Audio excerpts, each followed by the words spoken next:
विद्या बालन को लेकर आजकल अक्सर कभी उनके और सिद्धार्थ की अनबन की खबर आती है तो कभी विद्या बालन के प्रेग्नेंट होने की खबर आती है। आखिर सच क्या है? क्या विद्या अपनी शादी से खुश नहीं है? क्यों हर महीने उनकी प्रेगनेंसी की न्यूज छप जाती है? इन सभी खबरों पर विद्या बालन ने बॉलीवुड रिपोर्टर से की खास मुलाकात और बताया इन खबरों का सच। Let's have a look. क्या विद्या बालन प्रेग्नेंट है?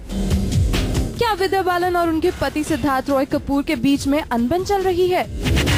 ये सब बॉलीवुड एक्ट्रेस विद्या बालन से जुड़ी वो अफवाहें हैं जो आजकल हर जगह सुनने और पढ़ने को मिल जाती हैं। लेकिन आज बॉलीवुड रिपोर्टर में हम आपको इन सभी अफवाहों का सच बताएंगे। E24 के साथ एक्सक्लूसिव बातचीत में विद्या ने खुद से जुड़ी इन सभी अफवाहों पर सफाई दी। ताज्जुब इस बात से होती है मुझे कि मुझ में कितनी एनर्जी होगी अगर हर महीने मुझे प्रेग्नेंट होना होता तो। हाँ, क्योंकि हर महीने ये नया अफवाह शुरू करते हैं लोग। विद्या बालन अपने पति सिद्धार्थ रॉय कपूर से बेहद प्यार करती हैं। शादी के बाद शायद पहली बार हमने इतना वक्त साथ में बिताया, बड़ा अच्छा लगा। इश्क या गर्ल की प्रेगनेंसी के रूमर्स ऑलमोस्ट हर महीने सुनने में आ जाते हैं। I think the gossip, the rumors about me are also intense therefore. Yes. Vidya Balan अपनी शादी को बहुत एंजॉय कर रही हैं। शादी के बाद एक बहुत अच्छी चीज हुई है, मैं बहुत ज्यादा सोने लगी हूँ, जल्दी सो जाती हूँ, जल्दी उठती हूँ, तो दिन भी बड़ा लंबा मिलता है मुझे। So is Siddharth the reason for your? I think so, because Siddharth बहुत जल्दी सो जाते हैं। Wow. या 11 साढ़े 11 तक तो वो सो ही जाते हैं, तो फिर मैं अकेले बैठ के घर पर क्या करूँ? इस वजह से शायद मेरी आदत बदल गई। So on records, Vidya and Siddharth are very much not only together, they are actually following each other's habits to be together. So Vidya की जिंदगी में बड़ा चेंज सिद्धार्थ की वजह से आया कि आप डिसिप्लिन हो गई हैं एटलीस्ट सोने में। करेक्ट, बिल्कुल बिल्कुल। विद्या अपने घर की देखभाल भी खुद ही करती हैं। मैं देख रेख करती हूँ घर की। मेरा घर है तो obviously I am very very involve और मैं क्लीनलीनेस फ्रीक हूँ, तो कभी कभी मैं खुद क्लीनिंग कर लेती हूँ। वो पहले से ही ये पागलपन है मुझ में। बॉलीवुड में अपनी खास पहचान बना चुकी विद्या बालन को अपने करियर को लेकर कोई इनसिक्योरिटी नहीं है। उनको लगता है कि वैसे भी आपका करियर छोटा होता है तो आप ब्रेक क्यों लेंगी। मेरा तो मानना है कि मेरा करियर छोटा नहीं है। विद्या की शादी के साइड इफेक्ट्स अच्छे हैं। वो जितना अपनी शादी से खुश हैं, उतना ही वो अपने फिल्मी करियर से भी खुश हैं। ऐसी एक्ट्रेस हैं जिनकी प्रेजेंस बहुत सारी एक्ट्रेसेस को इनसिक्योर कर देती है। No doubt Vidya Balan is great at acting and looks and I was just telling her that she is looking stunning. Thank you so much. हम यही बात कर रहे थे विद्या कि मुझे लग रहा है कि मैंने आपको शायद पिछले थोड़े समय से नहीं देखा है, तो मुझे आप बहुत ही खूबसूरत लग रही हैं। Thank you. मुझे आप भी बहुत फ्रेश लग रही हैं। आई थिंक इसका राज बताइए मुझे। अच्छा, आप मुझे पूछने वाली हैं? मेरा राज तो ये है कि मैंने थोड़ा सा ब्रेक लिया था। I think that worked in my favour. क्या बात है, सेम पिंच। मैंने भी 2 महीने का ब्रेक लिया था बीच में और खूब सारा सोई, टाइम पे खाना खाया, बुक्स पढ़े, फिल्में देखी, बड़ा मजा आया। कभी कभी कुछ करती ही नहीं थी। आपका भी यही हाल है? Yes, actually. I think it's so important sometimes to just take a break. I don't know, break को लेकर लोग इतना इनसिक्योर क्यों होते हैं? Yes.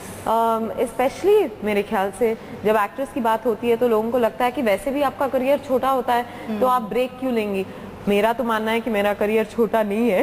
नहीं, आपने तो बहुत सारी मिथ को इंडस्ट्री में बिल्कुल बदल दिया है। मतलब वो जो कहते हैं ना, वुमेन सेंट्रिक फिल्म्स नहीं बन सकती, वुमेन ओरिएंटेड फिल्म सक्सेसफुल नहीं हो सकती। एक एक्ट्रेस जो है वो इस तरह के किरदार इतनी कन्विंसिंगली नहीं निभा सकती। ये सारी मिथ को ब्रेक करने वाली एक ही एक्ट्रेस है, तो ये मिथ भी आपने ही ब्रेक कर दिया कि एक्ट्रेसेस भी ब्रेक ले सकते हैं। हाँ, आई थिंक बहुत जरूरी हो जाता है। 9 साल से जब से मैं फिल्में करती आ रही हूँ, मैंने ब्रेक नहीं लिया है। हाँ, कुछ हफ्ते बीच में यहाँ वहाँ, पर क्या होता है कि जब आपको पता है कि अच्छा वापस अब मुझे 2 हफ्ते बाद कहीं जाना है, तो आप मेंटली कभी ब्रेक नहीं ले पाते। तो इन 2 महीनों में मैंने मीटिंग्स भी नहीं की, कुछ नहीं किया और बड़ा मजा आया। मेरी बहन के 2 बच्चे हैं, जुड़वे बच्चे, उनके साथ काफी सारा वक्त बिताया। सिद्धार्थ के साथ शादी के बाद शायद पहली बार हमने इतना वक्त साथ में बिताया, बड़ा अच्छा लगा। Very good, you said it. नहीं तो मैरिज को लेके लोग इतनी बातें कर रहे हैं, इतनी प्रॉब्लम्स हो रही हैं, और on one hand there is marriage, people are talking about, on the other hand your pregnancy is being talked about. So on records what Vidya Balan has to say today? I have nothing to say. मैं ताज्जुब इस बात से होती है मुझे कि मुझ में कितनी एनर्जी होगी अगर हर महीने मुझे प्रेग्नेंट होना होता तो। हाँ, क्योंकि हर महीने ये नया अफवाह शुरू करते हैं लोग, क्योंकि हर महीने ये उठता है, फिर मैं कहती हूँ कि मैं प्रेग्नेंट नहीं हूँ, फिर कहते हैं अच्छा, फिर अगले महीने फिर से ये शुरू होता है। तो I am saying how much energy do you think? So as a जासूस आपने छानबीन नहीं की कि ये कौन है जो इस तरह के रूमर्स और गॉसिप फैला? मुझे फर्क नहीं पड़ता नीरू, लोग बात करते हैं, उन्हें करने दो, जब तक सिद्धार्थ और मैं जानते हैं कि सच्चाई क्या है। और अगर ऐसी कोई बात होती तो हम जरूर जानते हैं ना। तो आई थिंक बाकी फर्क नहीं पड़ता किसी चीज से। तो विद्या, मुझे लग रहा है शायद ये पहली फिल्म है जहां आपने इतने सारे डिस्गाइज किए हैं, राइट? हाँ, क्योंकि जासूस एक तरह का बहरूपिया होता है, तो बॉबी जो है भेस बदल बदल के केसेस सुलझाने जाती है, तो इसमें बड़ा मजा आया। मैंने 5 आदमियों के भी भेस बदले हैं, कभी प्यून बनी हूँ, कभी चूड़ी वाला, कभी मौलवी, कभी भिखारी, कभी ज्योतिष, तो दाढ़ी मुंह चिपका के मजा आया। पर इससे एक चीज रियलाइज हुआ कि मैं लड़की बनकर बहुत खुश हूँ। I think we all girls are that way. मतलब मैं उतनी डिटेल में नहीं जाऊंगी हर एक कैरेक्टर वाइज, लेकिन मुझे ये बताइए कि इन सब में से कौन सा कैरेक्टर था जिसको पोर्ट्रे करने के लिए आपको either from the getup point of view और पोर्ट्रेयल के पॉइंट ऑफ व्यू से जो सबसे ज्यादा डिफिकल्टीज आपको फेस करनी पड़ी, या जब सबसे ज्यादा मजा आया किसी एक कैरेक्टर में? सारे डिस्गाइसेस में बड़ा मजा आया, मेल डिस्गाइसेस में बहुत मजा आया, पर अगर एक को चुनना हो तो मैं कहूंगी कि ये थोड़ा सा चैलेंजिंग रहा मौलवी का डिस्गाइज, क्योंकि उसमें विग भी था, मोटे भवे थे, वो बाल चिपकाए हुए थे, और फिर नाक के अंदर नली जैसा कुछ उन्होंने डाला था ताकि नाक चौड़ी लगे, और फिर दाढ़ी, मूछ, दांत, बॉडी सूट, और सबसे ज्यादा जरूरी बहुत भागना था उसमें। मुझे इनिशियली लगता था कि भागते भागते कहीं वो नली नाक के अंदर नहीं चला। बॉडी सूट भी गिरने का डर हो सकता है या नहीं, बॉडी सूट वैसे वैसे पहन या so it was zipped up and all that, पर उससे ना थोड़ा भारी फील होता है। Obviously, you're so heavy after wearing that. तो उसमें पर the challenging part was the नली। लगता था कि दौड़ते कहीं वो नली अंदर चला जाएगा। या पर so I'd say that was a bit challenging, but it was fun because I look completely different.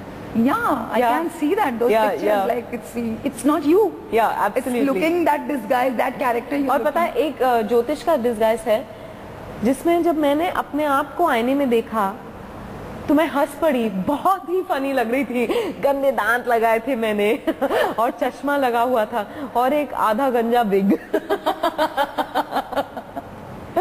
मेरी मम्मी ने जब फोटो देखा, पेपर में आया हुआ था कि गेस हू, उन्होंने रिकॉग्नाइज ही नहीं किया मुझे। So that was a good compliment.